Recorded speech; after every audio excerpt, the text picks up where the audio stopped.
When I started, there wasn't even a players' union. So the fact that we have these negotiations between players and ownership, it's fantastic. It's development.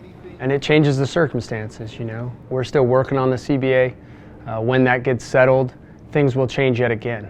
And the continuation and growth of the league is what's always been most exciting to me. When I played, I did represent myself. It was a different time in the league where the structure was pretty straightforward. It's a little bit different now. And for me, all the developments on field and off field are really what keeps this interesting and what keeps this evolving. And as you said, we're almost to that point where we feel like we're in the second generation of this business. And I believe we are. You know, players like myself who may have been good when we played may not have made it nowadays. And that's a huge testament not only to the league, but to the way these pros are approaching their jobs. You can't qualify for the Champions League if you didn't do something special the year before. And this group was special last year. You know, if you look at the points, there weren't that many points that separated the teams. And for us to be in a position to qualify for Champions League is an amazing feat. As the league grows and as it gets more competitive and more parity enters the league, you still have to rise above the rest in order to qualify. And that's what this group did, and that's an exciting venture. And to be able to play against the best from the other countries from our region of the world, I mean, that's an absolute treat.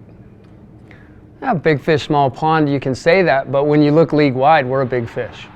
And we're perceived as a club to be reckoned with year in, year out. And you would be hard to convince me that when we're a team that even the big market teams compare themselves to on a consistent basis, that, you know, that we remain in that small fishbowl.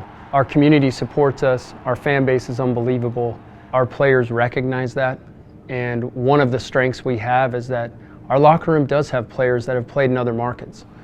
Maybe not as supported, maybe the fan base wasn't as strong, and maybe not the recognized cultural impact that we have here.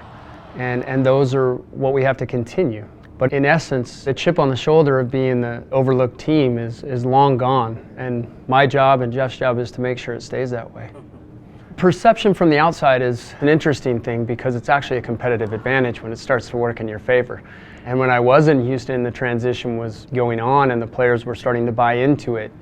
Each time we played Real Salt Lake, we could see the players buying in a little bit more and a little bit more, and that starts to gain its own momentum, its psychological advantage.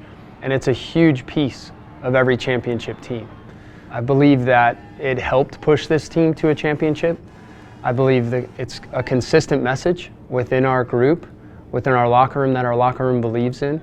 And I think Jeff's doing a great job right now of transitioning his values into the locker room and really establishing himself and impacting the group in a positive way while continuing with that message. But it's Jeff's journey right now, and he's on it, and he's doing a great job of transitioning some of those ideas and tweaking them just a little bit to make them his and add more ownership for the players to really grasp on to what's been a long-standing belief, but without evolution even in those beliefs, they can fall to the wayside. So I think Jeff's done an excellent job of really getting that message through and adding to it.